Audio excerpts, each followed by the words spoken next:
ilaahayna waa u fududahay wax walba inuu horay usii qoro ilaahay agtiisa way ka sii qornayd haddana sababay leedahay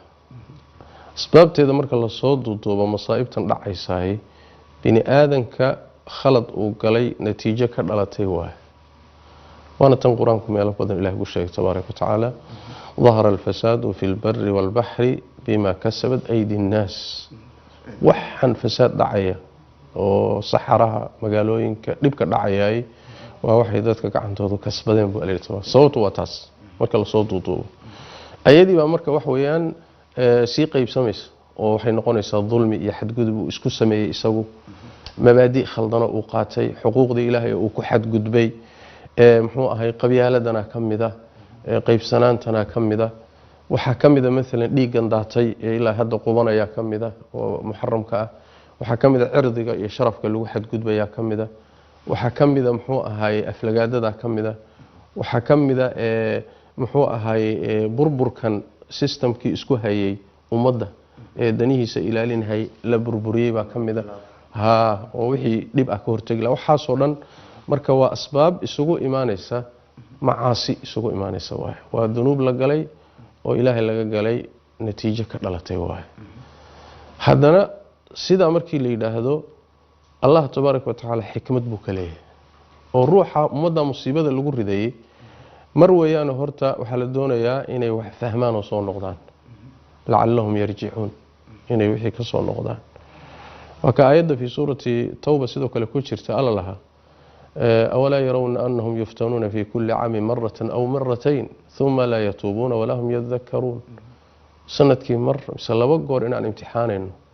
هذا إن سون نقولين وإحنا فاهمين صوما إن توبت كينين مركا محو هاي الله وحور ربا إنه أبدو ماذا برارو تشيو خلط بيجالين خلط كي كمين برارو كمين سون نقولين مركا إن لا درباح هو صوما وإن لا درباحه وحوغان لا يرق يعني لا يرق نوفته بمعنى waxa waa khaldantiin soo noqda meel xumad ku sii socotaan waa qodob xikmadda kale ku jirta waxa kamid ah ilaahay tabaaraka wa tacaala inuu ummadan dambi dhaaf uga dhigo soo garan iyadoo kasbatay oo sabab u ahayd oo dhibkan iyadoo sabab u ahayd ayaa hadana ilaahay tabaaraka wa tacaala ugu dambi dhaafaya oo al-masaa'ib mukaffirat ilaahay fadligiisa waay يعني وحوي ذنوب فربضان أو صروحه يعني وحوي سكل أن لوجد دافين باللوجد دافين مصائبت عذر رضا مصائبت عام كمد خاص كوادم بداف وامتحان إلهي أدومدي سكوك لصاري آخر وحلقة يا بالروح ذنوبته قلي ولو عذاب لها عقوبة دي آخر عذاب كهيد انت الله سوفر مري انت آخر لو عذاب إلى إن أدونك لقى جويني ومصيبة دني أي نحريس بتاعدن كامر كلقى فيري هي كوشرت marka xikam ilaahay oo farabadan baa ku jira see looga hortagi karaa waxa looga hortagi karaa Allah wuxuu ina siiyay asbaab wiqaaya masaa'ibta waxa kamid waxyaalaha laga hortago ducada kamid waxa kamid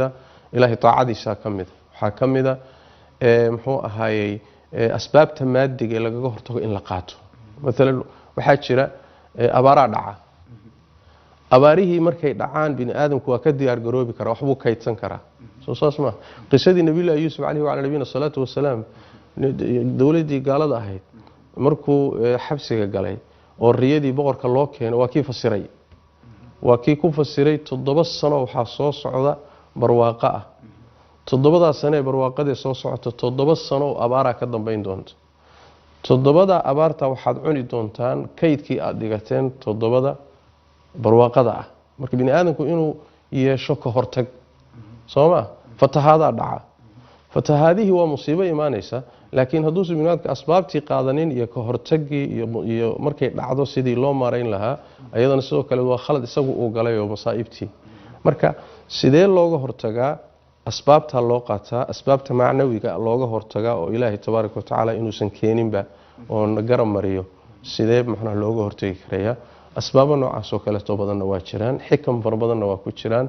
asbaab keentana waa jirtaa marka inahaas baan ku soo duuduubi karaa muxaadaro dheer bay u baahan tahay laakiin waxaan dad Soomaaliyeed oo wada islaam ah maxaan ka baran karnaa musiibooyinka dhacaya seesi uga gudbi karnaa waxaan ka baran karnaa musiibooyinkan dhacaya khaasatan hadaan nahay ummadda Soomaalida ah kow masaa'ibtan caamka ah waxaan ka baran karnaa wax la yiraahdo horta iimaan baan ka siyaasanaynaa waa kow iimaan markaan ka siyaasano kadibna waxaan ka baran karnaa sidaan isugu baahannahay sida aan isugu baahannahay oo ruuxu walaalkii markuu colaadsado oo la dagaalamo oo eriyo oo iska fogeeyo oo musiibadu ku timaado waa garab la'aan ilaan isaga wadaadkiisa u gargaari lahaa colaadsaday oo eriyay Soomaa sidaas daraadeed masaa'ibtani waxaan ka faa'iideysanaynaa in aad walaalka u baahan tahay walaalka inaad u baahan tahay dariskaaga inaad u baahan tahay inaad u baahan tahay markay xaalad kugu timaado inaad walaalka garabsato waa qodob waataan hadda ku sheegay markii soo marnayo walaalnimada bay soo saartaa yani nuxurka ummadan iyo waxay isu tahay iyo bay soo saartaa nabigeena sallallahu alayhi wasallam waa kii sameeyay maalmaha kamida waa kii niman reer mudar ah oo aad uga muuqato diif badan iyo rafaad yaa u yimid nabiga sallallahu alayhi wasallam maryaje yani wax weey yani qaba oo rafaadsan nabiga sallallahu alayhi wasallam way sayn waay salawaatu rabbi wa salaam alayhi wajigiisa isbedelay markuu arkay faqriga iyo baahida nimankan haysata kadib saxaabadii uu soo kulmiyay waa la hadlay nabiga sallallahu alayhi wasallam hal caawiye buu ninkii dirham heli kara diinaar heli kara xogaa maraa heli kara xogaa timir heli kara markii halkana dhar la soo toobay halkana raashin la soo toobay nabiga sallallahu alayhi wasallam marka wajigiisa waa farxay Soomaaliyeed yani wax weeye dadku marka masaa'ibtu waxay soo saartaa yani mujtamaca nuxurkiisa soo saartaa iyo wax isu yahay isu ka faa'iideysan waxaan ka faa'iideysan karnaa waxyaalaha ugu muhiimsan kamida ummadani inaysan dawlad ka maarmin dawlad la'aan ummadan ma dhaqmi karto Soomaalida garan masaa'ibta qaarkood xilligii ay dawladdu jirtay way dhici jireen laakiin dawlad baa maareyn jirtay dawbigan shabeello kale uu fatahi jiray haddana maca dalika sidan uu hadda ummadda u galo kale uma geli jirin Soomaa sababtu wax weeyaan dawladdu wax badan bay webiga ka qaban jirtay marka dawlad la'aan iyo waqtigan hadda la joogo waa musiibo Soomaa marka waxaan ka faa'iideysanaynaa in ay ummadda Soomaaliyeed ay ku dadaasho siday u soo celin lahayd systemkii dawladnimo oo ay u wada garab istaagi lahayd waxa yeelay waa lagu wada dhaqan yahay magarat waa lagu wada dhaqan yahay midka geela dhaqanaya ee baadiyaha joogay kama maarmo dawlad kama maarmo mid magaalo degan oo beer qodanaya iska daa mid ganacsanaya iska daa sidaas daraadeed system iyo nidaam dalkan lagu kala dambeeyo ummadda anfaca xoolaheeda u maareeya masaa'ibta muxuu ahay wax ka qabta waa daruuro aan laga maarmin waay arintaana waan ka faa'iideysanaynaa Soomaa oo hadii maanta ay dawlad xoog badan jiri lahayd oo muxuu ahay muddadii 30 sano tagtay hadda dawlad ay dalkan ka dhisnaan lahayd maanta uma baahateen in waxoogaa dadka laga soo ururiyay kaalmo meelaha laga soo ururiyay yar in loola soo gurmado uma baahateen Soomaa marka iyadana waa waxyaalaha muhiimkeen ka faa'iideysanayno ay kamid ayada laftirkeeda waxaan rabnaa inaad nooga faa'iideyso ahmiyadda dawladnimada iyo waxa la wada leeyahay ee sharciye ah ee dad u dhaxeeya muhiimadda ay leedahay iyo laftirkeeda maqalka iyo in lagu kala warqaato ulul amarka adeecidiisa waxaan rabnaa inaad dadka laftirkooda sharaxaad ka siiso uga faa'iideyso fursadaas Allah tabaaraka wa ta'ala siyaasadda sharciga ah siyaasaddu sida midna waa mid shariicada waafaqsan midna waa shariicada siyaasad khilaafsan wax siyaasad sharciye la yiraahdo ilaahay laba aayadood buu ku ururiyay bay dhahan culimadu aayad waxay ku saabsan tahay dadka xilka haya iyo dawladda aayadna waxay ku saabsan tahay ka hadlaysaa dadka raciyada ah iyo mujtamaca iyo shacabka labada aayadood isku xiga waay mid waa aayadda hore ilaahay leeyahay tabaaraka wa ta'ala inna allaha ya'murukum an tu'addu al-amanata ila ahliha madaxdiiba waxa lagu leeyahay xilkan aad haysaan waa amaano amaanadan cidii iska lahayd u guta yaa iska leh shacabka iska leh kursigan aad ku fadhido adigu ma lihid wakiil baad milkiilamati laakiin wakiil baad amaanadan cidii iska lahayd waa shacabkan oo u haysaa waxa la dareensiinayaa madaxda markii sida la leeyahay kursigan sidaad rabtaan uguma tasarufi kartaan saad doontaanna kama yeeli kartaan waa ammaano agtiina taale loo baahan yahay in aad inta ugu badan ka dadaashaan sidaas daraaddeed baa shareecadu waxay leedahay ninka madaxda ah jagadu hay nooc doona ha ahaato wixii hadiyad ah ee ku soo gala jagada uu hayo magaceeda waa khayaano sooma waa khayaano waa kii ninka saxaabiga diray sakada soo ururinayay sakadii buu keenay wuxuu keenay buu laba u qaybiyay wuxuu yiri intanna aniga iska leh oo la ii soo hadiyay intanna waa tii idinka la idin soo dhiibay dawladdu ku wada nabigu minbarku fuulay sallallahu alayhi wasallam markaas wuxuu ku yiri nin baan dirayaa hawl u diraya markaas wuxuu leeyahay intan ana leh intan idinka la idin soo dhiibay ha mu guriga hooyadii fadhiista buri in la siibal hal arkay bas ka soo qaaday bir sababta waxa weeye yaani kursigani malihid hadiyadana waxay ku timid kursiga ku timid maanta kursiga hadii laga qaado banaanka lagu geeyo wax ku keenay arkimayso hadiyad iyo waxa gaaba lagu la soo raadsan maayo waxaad ku faanday marka kursiga iska leh hadiyadan kursigana yaa iska lahaa ummadda iska lahayd adigu malihid sooma marka qodobka labaad ee la amray waxa weeye an taxkumu bil adli ummadina cadaalad ku maamushaan labada qodob waxa la amray madaxda qodobka aayad shacabkana waxa la amray aayada ka dambaysa yaa ayyuhalladina aamanu atii'u allaha wa atii'u ar-rasuula wa ulil amri minkum ilaahi atii'a rasuulkiisa atii'a waa meesha qaanuunkii waa laana ulil amriga iyo madaxda in la atii'a waxa ka horeeya qaanuunkii lagu atiici lahaa oo kii ilaahi ah waa manhajkii iyo dastuurkii atii'u allaha wa atii'u ar-rasuula wa ulil amri minkumna markaasi waa madaxdii ummadda hogaaminaysay ummadda waxay xaq ugu leeyihiin wixii aan shariicada khilaafsanayn inay ku ateecaan taasina sunnada waa waajib sharci ah in lagu khilaafana waa dambi waxyaalaha mubaaxaadka waxyaalaha iska banaan wixii aan diinka hor iimaanaynin oo dhan labada markii la helo haday shacabkii iyo dawladii iskhilaafaan xalku muxuu yahay fa in tanaaza'tum fi shay'in farudduhu ila Allahi war rasuul wa islaayada dhexdeeda waa hadaad madaxdii iyo dawladii iyo shacabkii wax isku qabataan ilaahay rasuulkiisa u soo celiya waa qaanuunkii waa sharcigii waa ha sharcigi ilaahay u soo celiya sharcigu wuxuu ka sareeyaa dawladana wuu ka sareeyaa shacabkana wuu ka sareeyaa waana meesha gaaladu hadda ay ka qaadatay sultaadka saddexda Soma sultada tashriici dhan baarlamaanka ay dhahan iyo sultada tanfiidiga oo madaxweynaha iyo wixii hoos yimaadii wasiirada iyo sultada qadaaga la yiraahdo garsoorka saddexdu waxa ugu xoog badan oo ugu adag garsoorka ugu adag shariicada lafteedu saas waa Soma shariicadu waxa weey garsoorku madaxweynahana waa ka adag yahay dawladda inteeda kalena waa ka adag Soma marka farudduhu ila Allahi war rasuul waa marka siyaasad sharciye marka la yiraahdo oo midda ay diinteenu ka hadlaysaa bimaana wax weeyaan dawladuna xuquuq bay leedahay shacabkuna xuquuq buu leeyahay khaladkuna wuxuu ka yimaadaa ama dawladda khadkeeda ka baxaysa ama shacabkiiba khadkiisa ka baxaya laakiin hadduu qolo walba ay ilaaliso waxeeda waxa weeye shaki male mujtamacaasi waana hormaraya waana liibaanaya adduunyo aakhira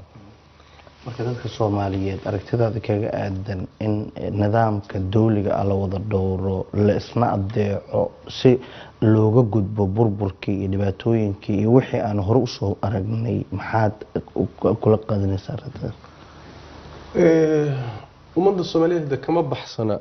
qaacida aan ka hadlahay kama baxsana waxay u baahan tahay horta kow iyadu wixii ay kala gashay in Ilaahay u toobad keento meesha furaha xalku uu ka bilaabnay ka isaga waa inay ummadani horta Ilaahay bay khalad ka gashay Ilaahayga ay khalad ka gashay ay toobad u keento way tiraad Ilaahay waa soo noqonay si jamaaci si wada jir ah qodobka labaad waxa weeye ummadani markay Ilaahay u soo laabato in ay yaani midnimadii iyo walaalnimadii iyo isjacaylkii inay soo ceshato qodobka saddexaadna waxa weeye in nidaamka ka dhaxeeya inay wada ilaashadaan ceebta in haysataa waxay tahay nidaamka iyo systemka waxa laga fahansan yahay wax ka baxsan ummadaba ayna shaqo ku lahayn ummaddu hadaynan fahmin in iyadu leedahay systemkan dawladnimada iyada leh dawladnimadu madaxweynaha ma aha dawladnimadu ra'iisul wasaaraha ma aha dawladnimadu wasiirada ma aha dawladnimadu waa system ka dhisan waay system ka dhisan ayaa maalin banin iimaanaya waa ka tagaya ku kala imaanaya waa ka tagaya ku kala imaanaya waa ku tagaya laakiin systemkii waa dhisan yahay bimacnaa inaynu kala fahan ummadda Soomaaliyeed kala fahantay u baahan tahay systemka adaa iskale kan tagayana nacaybkiisa iyo jacaylkiisa systemka ha u burburinin ma garat systemka garab istaag systemka ha dhismo حتى نينكا مالينكا اسكو فدياي wuxuu dooni ha noqdo ma garat mid ba fariid ah mid ba aamin ah mid ba ka kale ka fiican Soomaalida mid ba ka wadanisan mid ba xagga diinta kaga fiican laakiin waxa weeye systemkii inuu dhismayaa muhiim ah maalinba wax ku biirahayaan isbedelahayo horay u socdo kaasa muhiim ah systemka marka umada leh umadu hadayna marka waardiyeysanin oo ina ilaashanin oo iyadu dhisin oo iyadu owner ayna noqonin oo iyadu ina milkiyada yeelanin oo uu aragto oo barnaamij ra ku shaqaysanayaan iyadoo banaanka ka daawanayso wax soconaya ma Soomaa dawladnimadu iyo nidaamku waxa weeyaan umada iskale sida quraanku ba sheegay waa amaano dadkani ay hayaan wakiilna uga yihiin shacabka wakiil uga yihiin sida quraanku ka cabiray marka adiga waxaagii hadaa dayacdo oo aad nin kale ku hadlayso oo tiraado maxaa iga galay Soomaa garan maxaa iga galay isaga wata waxba ma hagaagayaan waxaaga ilaasho ilaali wax ka dhis wax ka hagaaji ku dadaal ka qasaya ka qabo dadaalka ku bixi waxaan hubaa maanta haday ummadda Soomaaliyeed kulli istaagto in nidaamka iyo systemka la xoojiyo la dhiso muddada ay ku soo noqon karto dawladnimadu way gaaban kartaa markasto oo aan anaga arinta fahamkeeda ka dib dhacnana waxa dheeraan karaya muddada inay nidaamka iyo dawladnimadu soo socoto waqti dheer buu qaadanayaa marka waa daruuro way laga maarmaan ah way raadraac ayaad daawanaysaan telefishinka qaranka Soomaaliyeed ayaad nagala socotaan waxa barnaamijka noogu martay Sheekh Maxamed Cabdi Umul waa kaga mahad celineynaa waqtigiisa qaaliga ah ee uu barnaamijka u horay mowduuca barnaamijkuna waa maxaa sababa ama soo celcelinta musiibooyinka dabiiciga ah ee dalka ka dhaca iyo guud ahaan safarkiisii gudaha dalka Soomaaliya oo ku yimid oo Muqdisho nagula joogay baryahanba ayuu sheekhu nooga sheekeynaya qadadka telefoonada ayaa inoo furan oo aad daawadayaal nagala soo qayb gali kartaan haddii aan ku soo laabano mowduuceena culimada Soomaaliyeed waxaa loogu baaqayaa inay meel uga soo wada jeestaan fikirka xagjirnimada ama argagixisada Soomaaliya dhibaatada ku haya adigu aragtidaasi maxaad kala midaysan tahay culimada sida ku baaqaya Sheekh Umul fikir culimo ma waa fikir diineed quraanka kariimka inoo tilmaamay axaadiista nabiguna sallallahu alayhi wasallam way sharaxday waxayna ka cabireen quluwi wax la yiraahdo xadaaf diinta xuduud bay leedahay marka xuduudeeda markii la dhaafo meesha xaq jirnimo laga cabiro xad gudub bay diintu ka cabirtaa marka waa mabda quraankuna diiday sunnada nabiguna diiday sallallahu alayhi wasallam nabiguna sallallahu alayhi wasallam siyaabo badan buu u dhacaa dadka qaar kood mabaadida iimaanku xad gudub ka gala dadka qaar kood cibaadaadku ka gala dadka qaar kood fikirku ka gala dadka qaar dadba meel buu ka galaa marka waxa ugu daran midka aqeedada gala waxa ugu daran midka gala gaalaysiinta umada gala midka uu gala dhiiga umada oo la daadiyo kaasa ugu daran waana kii nabigu ku tilmaamay sallallahu alayhi wasallam kooxdii ugu horeysay oo fikir ka gasha uu nabigu ku tilmaamay sallallahu alayhi wasallam dhulka korkiisa dad lagu yeelaayo bay ugu sharbadan yihiin meel alla meeshaad ku aragtaan kullaayo markuu nabiga waa khawaarijtii waay sababta loogu lahaa oo loo yiri dhulka inta ku nool korkiisa ugu sharbadan yihiin waxay galeen laba qodob qodobka koobaad waxa weeye dadkii muslimiinta ahaa ay diinta xaq darro kaga saareen oo waliba saxaabadii nabigu kamid yihiin sallallahu alayhi wasallam qodobka labaad ay galeen oo kaga ka dhashay wuxuu ahaa inay dhiigii umada banaysteen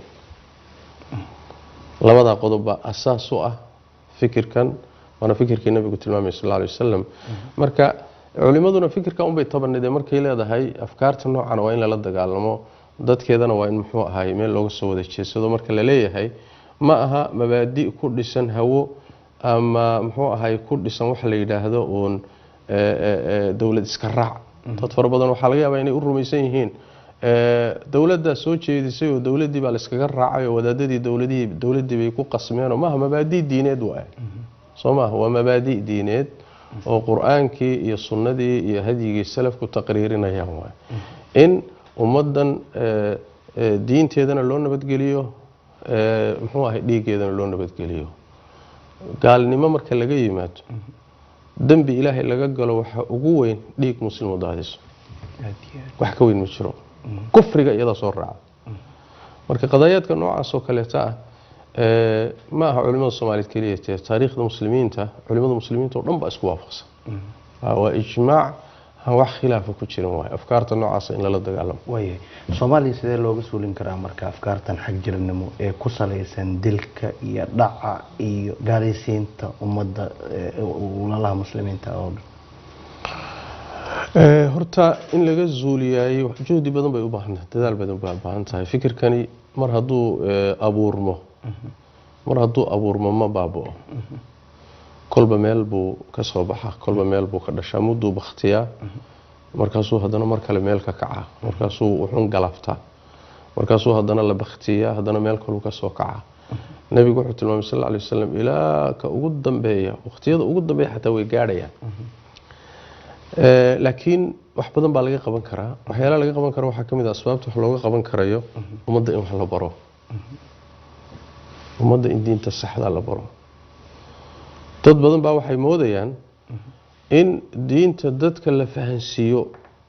inay keenayso in ay ku xadgudub galaan oo afkaartan qaataan waa cagsi waay. ruux wax bartay oo diinta bartay oo akhristay oo tafsiirka akhristay oo xadiidka akhristay oo wax fahmay inuu afkaartaasi galaayo ma badna waa adkaanaysaa in lagu qanciyo dad muslimiina oo tukanaya oo cibaadeysta oo ilaahay rumaysan intaad isku qarxiso kadibna janno ku gal way adagtahay ruux wax garanaya in lagu qanciyo. laakiin ruux jaahiloon waxba u bilowneyn oo maskaxda wax lagaga akhriyay baa loogu fulin karaa barnaamijka noocaas oo kale. saas daraadeed talaalka ugu horeeya ummadda la talaali karo afkaarta laga talaali karo waa in wax la baran waayo culimaduna ay barto jaanisna loo siiyo inay fikirka saxda ah ummadda la baro. fikirkan wasatiga ah quraanka ku tilmaamay wasati ku tilmaamay kadaalika jacalnaakum ummatan wasata. qodobka labaad waxa weeye waxyaalo waxaa jira ay dhalinyarada iyo daa'irta iyo waxyaalahani ay u cuskanayaan oo ah dalka haddii fasaadku ku bato dowladaha iyo sistamada jiray hadday shareecadii ilaahay iyo diinta dhaqankeedii haddii ay ka maqnaato waa asbaabta abuurta way afkaarta xaq jirka loo yaqaan. sababta waxa weeye yani ruuxna waa ruux daacad ah ruuxa daacadda waxaa u muuqanaya fasaad dalkii ka jira yani wuxuu ahay dowladihii oo diinta ilaahay tabaaraka wa tacaala iyo dhaqankeedii iyo shareecadii ka fogaaday xogaa marka wixiina wax ka soo reynaya ma aha halkaasuu marka waxa bedelku xal kale raadin lahaa waxa u soo baxaya waxaan wax la fiirsan kara mehe iyada qori qiiqi waa la isla tuuraa isku qarxi. marka xal waxa qayb muhiim ka ah inay ummadan diinteeda u soo noqoto in ummadan diinteeda lagu dhaqo in lagu xaliyo in sababtii uu qabsanayay ninkan xumaan doonka in la zuuliyo soo garan wax ku khaldaayay cidina raali kama aha laakiin qaabka wax loo xalinayo wuxuusan helaynin oo fahamkiisa iyo diintu ayna gaarsiinaynin lama garanaye haddii wax khaldamaan xataa sidii loo sixi lahaa isagu halkan uu ka abaaraya. marka xalka qaybaha ugu muhiimsan bay kamid tahay waxbarashadaas ka mid ummadda wax la baro oo jahliga laga saaro ayaa kamida waxa kamida waa cuquubo ilaahay keenay cuqubaadka kamida waa ma garad cuqubaadkana waxa lagu qaadaa san soo sheegnay toobad baa lagu qaadaa wacyi gelinta ummaddu inay balaarato muxuu ahay waxa kamida in badan oo kamida dhalinyarada hadda afkaartan qaadanaysaa waxa xaqiiqa in badan waxa uu keenay duruuftooda nololeed ba adag oo looga faa'iideysanaya marka duruuftii nolosha hadii la islaaxin karo laga islaaxin karo in la islaaxiyo qayb ay ka tahay Soomaaliya garan marka asbaab badan baa jiri karayso wixii lagu xalin karayo oo wax laga qaban karayo ilaahay tabaaraka wa taala ummadda awada hanuuniyo. waa mahadsantahay sheekh Umar waxaad ka mid tahay culimada inta badan casharadooda baraha bulshada dadka Soomaaliyeed aad uga la socdaan iyo qeyb diiniga ah iyo casharada ay bixinayaan diyaar ma u tihiin maadaama aad tihiin dadkii Soomaaliyeed culimadii ay lahaayeen maanta xagga diinta u sharaxayay in aad dhalinyarada al-shabaab maanta ay marin habaabiyeen kuwa wax marin habaabinaya waxaa la arkaa Soomaaliya dhalinyaro qof waxay u dilayaan aan aqoonin qofkaasna waxa uu dhimanayo uu sa aqoonin asiga laftirkiisii kuwa marka afkaartan xaq jirnimo Soomaaliya uga faa'iideystay dhalinyarada inay ku marin habaabiyaan diyaar ma u tihiin inaad kala doodaan war dadkan waxa aad u gaalaysiinaysaan inaad kala doodnaan diyaar u nahay ma leedihiin maadaama culimada dadka Soomaaliyeed idinku aad tihiin jawaabtu si fudud waa hadii la heli karo haddana ma ahayne sidaan maanta xafladii kaga waramayay 10 sano ka hor ayay culimada Soomaaliyeed codsadeen oo hogaanka ururka ay ka codsadeen oo markaa ninkii dhintay baa joogay in masaa'ishan iyo qadaayaadkan dood laga galo aniga u tagay xataa dood kala galay masaa'isha qaarkood marka hadii la heli karo wayna dhacday xataa cala mustawa caalam islaami afkaartan dad badan oo rumaysnaa haday jaanis culimadu u heleen waxyaalo badan lagala hadlay qaar badan baa ka noqday bal ragii ugu waaweynaaye afkaartan qori jiray tandiirin jiray adilada u raadin jiray qaar badan oo kamid ah ilaahay sabab uga dhigay wixii ka noqdaan waa markay heleen dad muxuu ahay culimo aqoon leh oo wixii u dulqaato la bisleeyo la niqaasho oo marka hadii la heli karo iyaga laga heli karayo ma garata culimada Soomaaliyeed waa diyaar inay ka soo bixisaan la in lala fadhiisto lala niqaasho loo sabro wax la istusaaleeyo waxay ku dhagan yihiin la arko ma garata diyaar baa loo yahay 100% laakiin ma la heli karaa baa su'aashu tahay suurtagal ma tahay hadda ayaga marka maxaad ugu baaqaysaa dadkaasi ayaga dadka ajaanibta ah ayagu ay u baaqeen dalka Soomaaliya inay keenaano ka garab dagaalamo markaan ka nimaadno kuwa Soomaaliyeed ee laftirkooda lunsan ee afkaartan dadka wali ku gaalaysiinaya maxaad ugu baaqaysaa horta waxaan ugu baaqayaa haddii aad wax isfahansiiseen walow laga yaabo ajendayaal kale oo fara badan inay ku jiraan meesha haddana inta ay diin ka tahay wixii ay diin ka tahay diintu ninna uma xidhnee waana laga da'wan yahay waana laga aqoon badan yahay diintana keliga dadaalkeeda ma qabtida in badan baa kaaga dadaal badan oo in badan baa kaaga daacadsan waxaana khalada sideedaba inaad iska dhaadhiciso diinta cid kaaga daacadsanna ma jirto cid kaa taqaanana ma jirto cid kaaga waaya aragsanna ma jirto waa quruurkii iyo isla weynidii uu nabigu sallallahu alayhi wasallam uu ku sheegay afkaartan xadgudubka ku salaysan nabigu wuxuu ku sheegay dadkeeda idinkuna waa la cajabaysaan iyaguna way iscajabinayaan marka iscajabintaasi waa halis ma garat wadanka waxaa jooga culimo daa 80 jira 90 jira waa weyn baa jooga aqoon aad u ridan leh dakaatiriya asaatida jooga takhasusaad kala gedisan leh asalka inay daacad u yihiin diintooda asal ah inaad markaaba ku shaabadayso dawladaha ku shaqeysta ummadaha ku shaqeysta oo tuhmad dusha ka saarto iyaduna sax ma ah soo garan waxaan kadaati waxay u baahan tahay waxaan ugu baaqayaa hadii waxaan uu diin yahayna diinta lala arko ha ogolaadin in lala fadhiisto lala niqaasho hadduusan diin ahayn oo de marka ajenda uu yahay raganimo iyo uu shaqeyso uu yahay ajendayaal kale yahayna de markaas waxaan leenahay Allah soo hanuuniyo waqtigii ay afkaartani soo baxday xilligii Ali ibn Abi Talib radiyallahu ta'ala anhu ardaa oo meel isku urursadeen qolada khawaarijta ah wuxuu u diray Ali Abdullah ibn Abbas buu u diray radiyallahu ta'ala anhu ardaa Abdullah ibn Abbas uu la dooday masaa'ishay haysteen buu mid ula niqaashay mid markii uu ka gudbaba wuxuu leeyahay taama ma ka qanacdeen haas tu kale loo gudbaya tanna ma ka qanacdeen tanna ma ka qanacdeen 8,000 meelaha inay ahaayeen bay riwaayad ku sheegaan 4,000 baa ka soo baxay munadarada dooda kaliya tuu Abdullah ibn Abbas la galay 4,000 baa ka soo baxay kasoo tagay fikradii kasoo tulay laana waxa weey dadkan waa daayar aan aqoon lahayn oo ay arag ahayn wax si qaldan oo si khaldan wax loo fahansiiyey hadday marka chance u helaan inay saas daraadeed ba hadda waxaan maqlay inay wax dhageystaan looma ogola masalada u fiirso inay afkaare kale dhageystaan looma ogola meelaha ay joogaan oo kaleeto waxay leeyihiin culimada wadanka lama dhageysan karo bimaana maxay rabaan marka waxay rabaan xidhxidhnow waxaan anigu kuu sheegan kugu program gareeyay waxaan ahayn yuusan ku gelin وإلا هدي أمد الله سيداية إن علماء دقيستان فرصة كله هلي لها فرصة كله هلي لها بني آدم كي وح كلا وكسر دع لها وحسب الدليل لها صمدا قرن مرك أيجنا وحن لها هاي هذا خير دون إنسان وحن والدين إذن كي هينا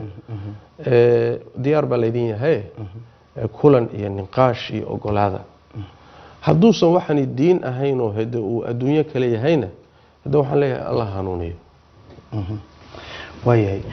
qaybihii ugu dambeeyay barnaamijkaygaan soo gaarnay sheekh maxamed cabdi umal maadaama aadan dalka hadda deganeyn doorkaaga ku aadan in ummadan dhibta ay ku jirto laga saaro muxuu yahay ummadani kulley hadda waqtigan hadda la joogo waa waqti adduunkii oo dhan ba tuule iska noqday iclaamkana adduunka isku xidhay marka in la wada joogo laazim ah marka ummadda tawjiiheeda iyo wax sheegideeda iyo waxbarideeda iyo masaalixdeeda guud ilaalinteeda meel walba joognaba waa u taaganahay wixii ilaahay naga waafajiyo tabaaraka taala culimada u taagan baan qayb ka nahay waliba waxa ilaahay fadligiisa iskuma amaanayne annaga dad hadda ku doonaya wax qabadkaas umada aan u hayno ku doonaya inay wax ku iibsadaan ama wax dhaafsadaan manihin ولا كرسي بأننا كدونين ولا حولنا كدونين مركان هذا مثلا مدحضة لا تشوقنا ونلا هاللينو ونصيحينينو مصالح ذا قاركود كوض هاللينو منهن ضد شحاضي صوما ضد حولك الرومانيين ضد انتوي مادين شقوين ويدي سنة يولي هبل إيد العسي يويل كاشقة إيسي يضنك الأقومان معنا صوما يقرن على العكس سيدي يعني ضد قاركود وفهم كود وقابن يصورنا إياه haddiiba lagugu arko dawladdan iyo agteeda lagugu arko waxaa lagu leeyahay kaarka ka gubtay soo garan yani culimadu wixii khayr ee jirana waa inay waxay kordhin karaan kordhiyaan wixii shar ama xumaane umada dhex yaalana waxay khafiifin karaan waa inay khafiifiyaan inta ay kari karaan buu ilaahay ku adoonsaday marmar baa laga yaabaa systemka iyo dawladda jirtay waxaad ka qaban karto inay aad u yartahay انت يرتاد مكلف كتاعي مثال يرتاد هالكا كبحي ومسألة مهمة نيك لديه جري نجاشي بقركي حوشيدوها هو إسلامي أساقو مسلم بوحو أتلين دولة كريشتنا وبقركا ساسو قدنتي النبي صلى الله عليه وسلم قال هذا المدينة أي صلاة الجنازة غايب وكاكتو كذي ني ولالكي إنه صالحة بعد انتي بيقول سمع قرن محمد مدح ka yahay oo boqor ka yahay dawlad Kirishtan oo kaniisado oo nidaamkoodii wuxuu buu boqor ka yahay marka culimadu ka hadlayaan waxay leeyihiin waxa loogu cudur daaray intuu kari karay baa inta ah wuxuu shar kari karay buu khafiifiyay wuxuu maslaxa keeni karay kamid tahay saxaabadii nabiga inuu ilaaliyay ma garat waxa kamid nabi ilaahay Yuusuf alayhi wa nabiyina salatu wasalaam wuxuu ahaa wasiir buu ahaa dhaqaalaha iyo waxyaalaha qaabilsan dawladuna gaalay ahayd نبي بونا أها وحو قبان كريب وهي وحا كميد أها نيك اللي يرادو قصة سورة غافر كتمد مؤمن آل فرعون بالي هذا دولة دي فرعون إيو قولي هذه السنة إنو كتشريبا كم وقت قصة ظاهر كذا ويسقرين هاي سوما يقرن مركي وفرعون سو يستاوي المؤمن وحان ديليا موسى ديليا ويسهين واعي محو يقول نحشري قولها سنة دولة فرعون سوقو مؤمن وإيمانكي سقرصاني انتو كري كرا انت آهي markay hawsha faraha ka baxdayna uu ishayn waay Soomaa garan marka mas'alada muhiimka waxa weeyaan inay umadu fahanto culimadan meeshan ka dhex muuqatay muhiimadeedu inaysan ahayn inay xoolo iyo jaga iyo hunguri iyo ama ay muxuu ahaay laakiin war waxaan yani dalka maslaxadiisa wixii sharci la khafiifin karaan ha la khafiifiyo intuu doona ha dhanaado wixii maslaxe ee loo soo jeedi karaan ha la soo jeedo intay doona ha dhanaado ruuxuna tabartiisu sidiisa mukallaf ku yahay maxaad ugu baaqaysaa fursadda aad ka faa'iideysanaya dadka Soomaaliyeed guud ahaan ku wada daawanaya ugu tagaysa caawa ummadda Soomaaliyeed waxaan ugu baaqayaa horta dhamaanteen Ilaahay aanu toobad keeno tabaaraka wa tacaala iyada furaha khayr oo dhan ah qodobka labaad ee uu baaqayo waxay tahay midnimo iyo isjacayl iyo walaalnimadii la soo celiyo qodobka saddexaad ee uu baaqayo wuxuu yahay diinta Ilaahay inoo soo dejiyay tabaaraka wa tacaala oo muqaddaska oo Ilaahay inagu karaameeyay waa yani hawla inuu wada leenahay barashadeeda iyo ku dhaqankeedii ilaashigeedu waa inaynu ku wada dadaalo dawlad iyo shacabba diintu ma aha koox gooniya male culimo male waa diin mu'miniin waay yaa ayuha alladina aamanu mu'miniina aybu ilaahay leeyahay marka diinta in la ilaaliyo akhlaaqda wanaagsan la ilaaliyo in sidoo kaleeto ay ku dadaasho ummaddu in ay nidaamka iyo dawladnimadeedii si u soo ceshan lahayd iyo inay yani ku dadaasho oo ay noqoto wax la wada ilaashado lagu wada dadaalo maxaa yeelay meesha noogu daran way maanta mujtamac dawlad la'aan ah waa baylaha waaye adduunkaasoo dhan baa ku wada cunaya waa lagu soo duulayaa khayraadkaagiiba xataa adigu aad iska barraafasanaatee lagu dayn maayo dariskaan ku daynaynin kuwa fog baan ku daynaynin yani baylaha baa tahay marka innagana inaan badbaadno dalkuna badbaado diintuna badbaado waxaan fiirsanay maalmo dhoweyd Soomaali far badan oo kirishtaamowday oo inta la isu soo ururiyay ka hadlaaya social media ka hadlaysa oo leh muxuu ahay Ciisa na badbaadiyay Ciisa Ilaahay muxuu ahay ilaah noo ah Soomaali Ilaahay soo hanuuniyo xagee Ilaahay u soo hanuuniyo mantaqana meesha ilaahay Soomaali Ilaahay u soo hanuuniyo bimaana in Ciisa Ilaah ka dhigtaan waa alayhi salaam waxa maxaa keenay dalkanu intuu dawlad lahaayo uu deganaa waa lagu guuleysan waayay inta la dhaxgalo in la kirishtameeyo naadir buu ahaa laakiin markii la burburiyay baa chance loo helay dal burbursan waa baylaha diin iyo dal iyo khayraad iyo kulli baylaha waa saas daraadeed waa daruura ummadaas inay nidaamka soo ceshato nidaam xoog badan oo dawlad ah inay soo ceshato waa daruura laga maarmaan systemka dhisan la wada ilaaliyo masaladu ayna noqonsan mar dhow soo tilmaamay hebel oo nacbahay baa jooga hebel oo ku kacsanahay baa jooga xisbi aanan jeclayn baa haya soma garan waa waqti laakiin systemkan dhismahayaad leedahay soma hebel iska daa xisbiga iska daa systemkan dhismahayay bari laga dhaxlahayo ada iska leh danta guud marka in la ilaaliyo oo waliba danta guud laga hormariyo danta khaaska ah innaga waxaynu naqanaa Soomaali hadaynu nahay daneeheena khaaska aad baan ugu fiicnaa fahmadeena xariifnimadeena dhiiranaanteena nin walba hawlihiisa khaaska xariif buu ku yahay laakiin markay maslaxa isu keento timaado meeshaas ceebteenu taala maslaxada guud marka in la ilaaliyo ay kamid tahay midna hadda masalada amniga oo kale security-ga soo garan security-gu mas'alad dawladeed ma aha dawlad kaliya ma laha soo security-ga waxa iska leh cid walba iska leh nadaafada cid kasta iska leh soo garan marka inaynu faham noocaas oo kale wacyi noocaas oo kale umadu yeelato sidaasana waxa ku yimaada in ay waxay rabtay adduunkana gaadho akharana wixii Ilaahay ee janno ku gali lahayd waxyaalahaas sabab u noqon karay waa saadiicada ugu horeyso waayahay waa mahadsan yahay Sheekh Maxamed Cabdi Umul oo barnaamijka Raadraac nagu martay ahaa